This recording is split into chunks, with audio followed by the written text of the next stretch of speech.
tam fii si RTS 2 mbokk yi ñu daal di nag dooree ak ki nga xamante ne bi moom mooy Ay Diakité tey daf ñuy yóbbu ci benn univers bi nga xamante ne bi vraiment sénégalaises yi ak jigéenu àddina bi yëpp dañu koy faral nag vraiment di def ngir yokk seen taar muy lan muy mbirum we mu nekk benn étape bu nga xamante ne bi maanaam dafay daal mottali lépp lu nga xamante ne bi dafa dem ci solu muy daal ay soins ay ongles yi nga xamante ne bi naturel lañ koy defee et cetera du ñu def rek lu dul ànd ak Ay Diakité cette reportage bi dellu si waat ci sunu plateau.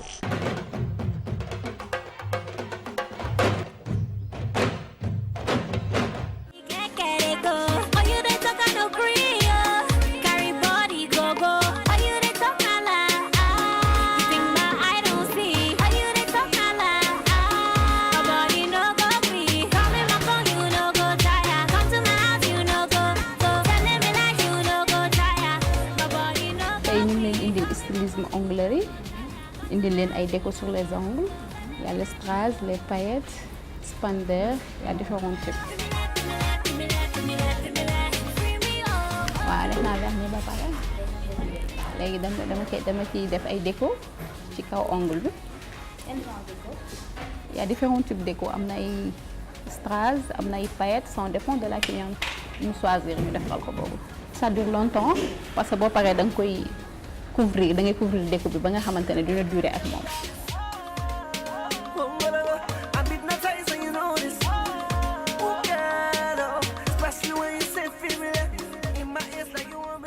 léegi pour paillettes yi pour def ko ça prend pas beaucoup de temps 5 minutes rek mën nga ko ci def parce que loo ciy def kese la mais bu fekkee ay dessin ak yooyu ça prend plus de temps parce que affaire u art la foog nga jël sa temps dessiner ko ba mu rafet ongle bi. Même les strass ça prend pas beaucoup de temps parce que looy jël rek la nga daal di ko ci taf pour décorer ongle bi. modèle yoo xam ne ñoom ñoo koy indaale comme ça nag nga basé wu ci loolu pour defal leen la même chose.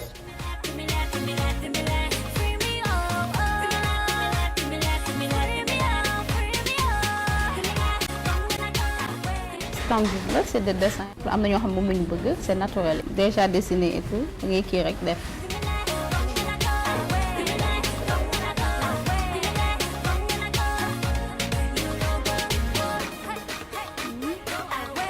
Ça c'est des bijoux yoo xam ne c'est déjà fait da ngay ñëw rek tegal ko ci ongle bi comme kuy marié mën nga ko ci defal décorer ko ba mu rafet.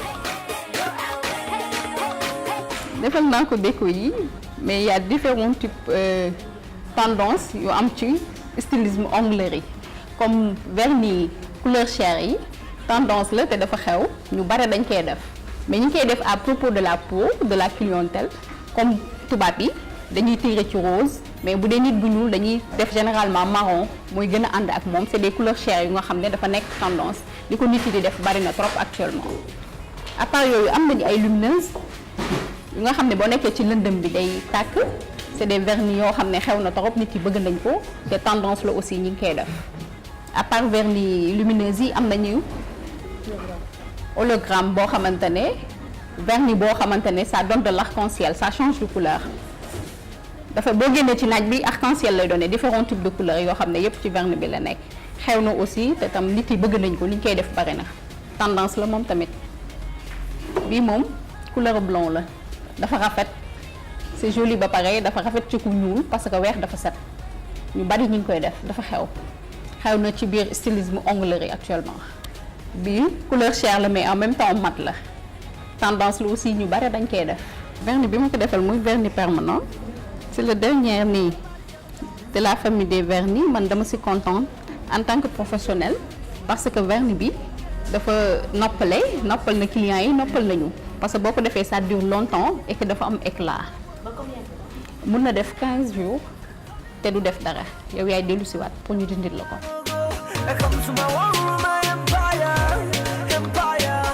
vernis bi mooy vernis caméléon lañ ko tuddee ñun. parce que ça change de couleur am na yeneen yu nga xamante ne du même couleur bi am nañ ci yeneen façon yu bare léegi dama koy dugal ci ndox bu sedd bi gis ngeen base bi vert la mais bu duggee ci fu sedd dafay changer.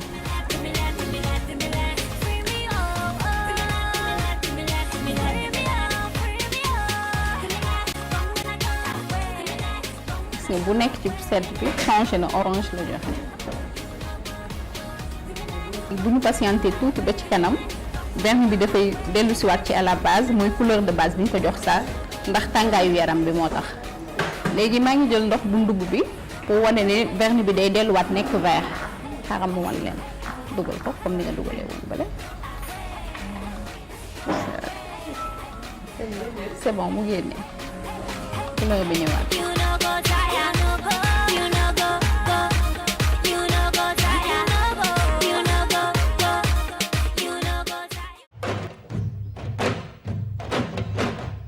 nit ñi seetaan gis ngeen nekk mais vraiment technologie bi avancé bi nga xamante ne bi dans tous les domaines lu ne la ñuy gis parce que daal gis naa fi ay ndox bu sedd ak après ndox bi ndugg ak affaire bi di changer couleur rek ay nga dalal sa invité nga xamante ne bi ñu ngi ñuy wax mbirum l'ongle ñu bàyyi la ak sa invité ay voilà yaa xam comme ni ñu ko gisee comme demoon nañ ci bopp yi dem nañ ci solu bi dem nañ ci maquillage bi je me suis dit bon am na lu des tout à fait muy ongle yi tey nag sama invité boo xam ne macha allah ci milieu bi la nekk depuis 10 ans mu ngi ci muy madame Nogay Mourgueye léegi madame wax ñu fan nga jaar ak lu la dugal ci onglerie yi.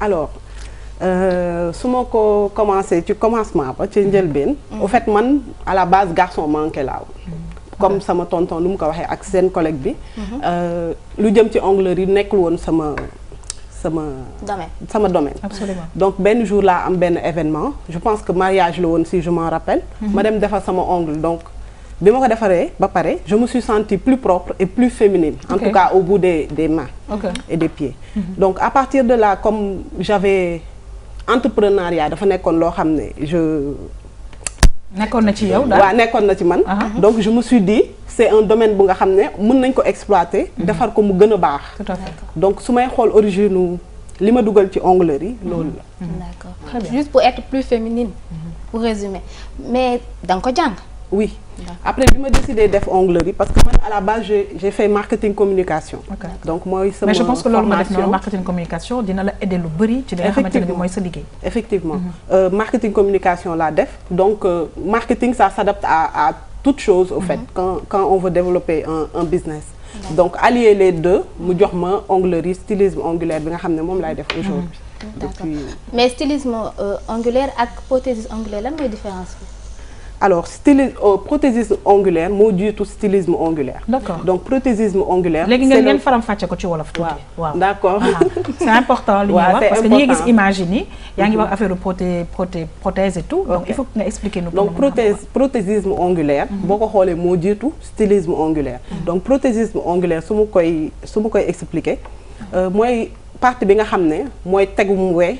wala ngay def résine wala ngay def gel ay techniques yu bokkul donc boo tegee loolu web bi ba pare donc il faut nga habiller web bi habiller du terme stylisme comme styliste buy solal nit donc par exemple tey bi ngay defar sa wey yi on est allé vers les couleurs de tes mèches pour allier couleur verte bi ak couleur sa mèche donc partie boobu ngay choisir ak nit ki lan la jittewoo lan mooy objectif am par rapport ak wey yi c'est comme marié bu ñëw ne ma dama bëgg a defar sama ongle par rapport ak tenue bu muy sol dama koy xoolal ban couleur moo adapté d'accord comme yow ni nga def tey jaune bi donc gis nañ ne que sa loxo yi tamit da nga ko marié ak li nga xamante ne bi moom mooy li nga sol mais est-ce que c'est obligatoire ñu marier couleur yi non au fait marié dañuy wax marié mun na nekk nga def vert ak vert comme mun nga def noir sur du blanc pour mun ko génne donc yooyu yëpp c'est ay études techniques la yoo xam ne da nga koy def pour gën a génne beauté bi au bout des ongles. Voilà ay man maa ngi gis ne que vraiment ci reportage bi ñu ngi gis vraiment ay couleurs vernis yoo xam ne bu ñu ko dugalee ci ndox dafay changer couleur et cetera xëy na nga xamal ñu lan loolu mooy lan parce que bon ñun amoon nañu habitude vernis mais bon pas ce genre de vernis. waaw comme technologie dafay avancer donc plus ñuy avancer technologie di gën a avancer invention yi ñuy def au niveau du stylisme ongulaire di gën a avancer pour mën a adapté wu ak li nit ñi di soxla pour affaire mode et beauté. bi mooy ban donc bii mooy vernis caméléon. D'accord ok donc am na vernis hologramme. bu nga xam ne hologramme boo ko tegee. boo génnee ci naaj bi daf lay jox ay couleurs yu mel ne arc-en-ciel. donc da ngay retrouver couleurs yu bari ci kaw vernis bi. Après am na vernis fluorescent. boo fayee lumière yëpp moom kese ngay gis comme lumière. boobu moom wóoru. donc juste pour vous dire que plus technologie di avancer plus milieu wu onglerie comme ni mu nekkee maquillage ou stylisme di avancer. donc mode bi day dem. léegi dama bëggoon aussi ay ma xam ne ma laaj est-ce que au Sénégal yéen lan ngeen di gën a gis est-ce que jigéen dañuy gën a teg ay ongles wala dañuy def directement vernis ci seen ay ongles naturels. bon choix là on va de Foudan à pose résine ou pose gel. D'accord. donc boo ñëwee par exemple bëggoo def pose ongle wala bëggoo def vernis wala bëggoo def vernis permanent. mën nañ la proposer pour nga def Foudan.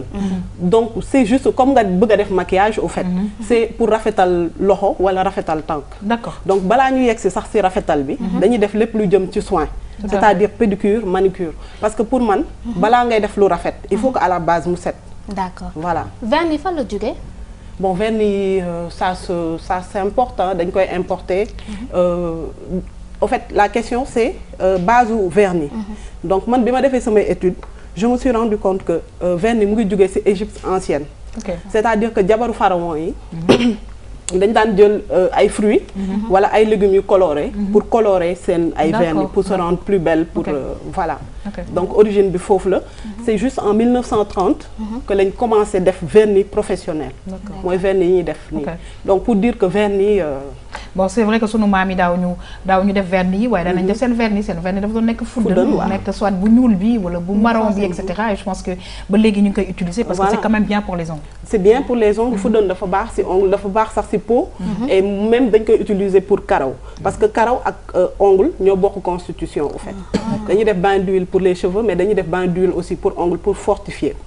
yaa ngi wax ni suñu maam yi mais on voit que de plus en plus même jeunes filles yi léegi dañuy def Foudan. effectivement defe naa ne sànq mi ngi wax ay benn volet bu important muy waxu pédicure manucure je pense que loolu tamit nekk na lu nga xamante ne bii daal du góor du jigéen ñëpp kay soxla. bah effectivement il t'arrive de faire un peu de pédicure. oui d'accord ok. oui donc voilà Nogay.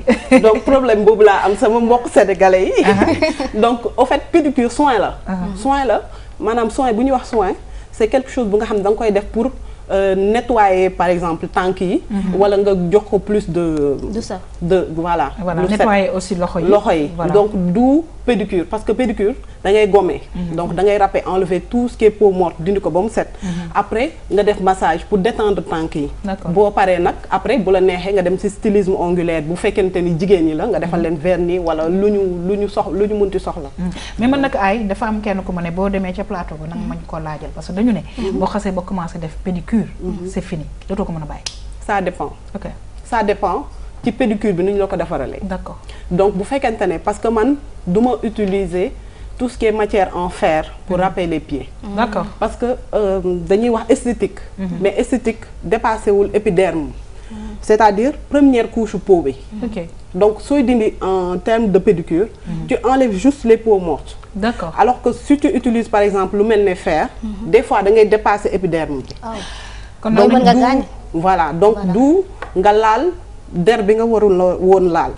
te yaram dafa am ay anticorps. donc pour bu ñuy réagir anticorps yi bu ñuy réagiraat dañuy jëlaat beneen couche peau ñu tegaat ko ci kawam. waaw léegi xam nga am na ñoo xam ne dañuy utiliser fer bi. comme ni mu ko waxee nee na que nañu def attention ci loolu. waaye am na ñu nga xamante ne bi sunu maam yak yooyu te ba léegi am na ñu koy def. ay xeer la ñuy utiliser mais est-ce que xeer yi yëpp la ñu mën a defee raxa kiyee tànk. xeer baax na. xeer baax na parce que. ñawul comme fer nu mu mën a ñawee. parce que xeer bi ngay wax mooy xeer yu ñuy utiliser géej. moi je le conseille à tout le monde. xeer yu ñuy utiliser géej la te boo ko xoolee au fur et à mesure nga koy utiliser sa peau day dem ba lii nga xam ne dafa ñagasoon ci kaw. day jékki-jékki daal di aplatiru. donc ça veut dire que xeer bi sa peau nu mu koy frotter moo ko ëpp doole. alors que fer bi fii ba 50 ans mën nga ko utiliser du aplatir. monsieur Ka est-ce que xam nga fer kii xeer yooyu nga xam ne dañ koy naka la ñuy waxee joosee tànk. dañ koy jo bombee tànk. waaw xam naa ko. di nga koy faral di utiliser. dina ko utiliser. te itam il m'est arrivé dem def pédicure. ah très bien voilà donc xam nga loolu ku nekk ak li la ñor donc tonton xëy na affaire weey xamu ci dara mais nag day def pédicure parce que moom ci boppam xam na ne que loolu nekk na daal lu nga xamante ne bi am na solo ay Nogay ñan ñooy lancer tendance ci côté ongle. alors suñu demee sur le plan mondial ñëpp xam nañ ne États-Unis moom mooy sommet bi donc ku mel ne Rihanna donc yu bëri dañ koy xool ci moom donc boo gisee vernis mat bi ñu doon wax moom moo ko njëkk a def donc fu mu nekk nii sax jël na fuddën soo leen xoolee nit ñi ñu ngi commencé jeunes yi en tout cas ñu ngi commencé def ay forme fuddën yoo xam ne bokkul sax ak suñu maam yi ñu doon def donc de façon mondiale on va dire États-Unis particulièrement Rihanna te xam nga ce qui est extraordinaire justement aux États-Unis c'est que góor ñi ñoom ñooy def kii onglerie yu bëri waaw am na ñu bëri waaw ay góor ñoo koy def et c'est particulièrement nag des asiatiques voilà ñoom ñoo koy def mu nekk États-Unis wala mu nekk en France c'est pareil pourtant même fii gars yi commencé nañ boo demee ci ay ñoom marché HLM góor yi am na xam ne dem nañ ñoo ngi koy def mais est-ce que loolu tamit c'est conseillé dans la rue nii comme ça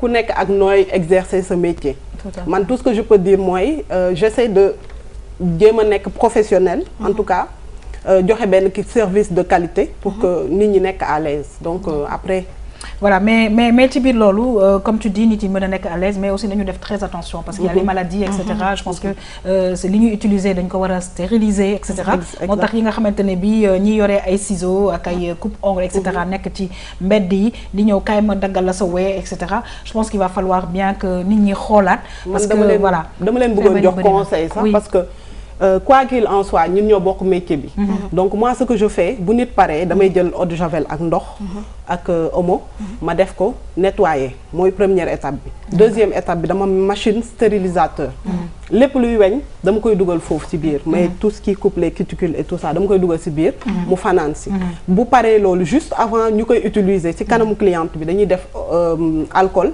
à 70 degrés donc 3 étapes yooyu day tax ba il y a pas de possibilité en tout cas et puis di changer aussi serviette yi ñuy teg tànku nit ñi ak loxo yi ñuy teg tànku nit ñi c'est extrêmement important pour éviter certaines maladies voilà est-ce que loxo wee yëpp yi mën a def pause parce que am na yenn wee yoo xam ne des fois day xaw a am genre maladie feebar waaw lu feebar rek on peut rien faire dessus ñu ay béy des trucs comme ça wala nga ñëw fekk sa ongle déjà booy ñëw fekk mu fragile munoo jël pause nga teg ko ci am na nag ñu mel ne nogay ñoo xam dañoo dëgër bopp tu as beau insister mais bu ñu par exemple li gën a grave c'est quand tu poses les ongles nga teg ongle ba pare nga toog dindi ko sur le coup ci instant bi nga bëgg a posaat donc il faut ñu bàyyi ongle bi mu noyyi pendant quelques jours après ñu mën si posaat ongle tout à fait wala ñi nga xam ne dañu pose ba pare bu ñu koy dindi au lieu ñu tremper ko ci du solution dañ koy bëgg a dindi dañ koy bëgg a arracher quoi bu ko defee dañuy yóbbaale benn partie wu plaque ongle bi bu ko defee day nooy tout à fait et loolu vraiment Aïe Diakité ñu ngi lay gërëm di la sant di gërëm bu baax Nogay vraiment merci pour information yooyu la xanaa gën a rek dañuy bëgg à chaque fois di yokk suñu taar waaye buñ ciy faral di gaañ suñu bopp ba pare di ci def très attention merci beaucoup loolu nag moo doon coup de cœur bu Aïe Diakité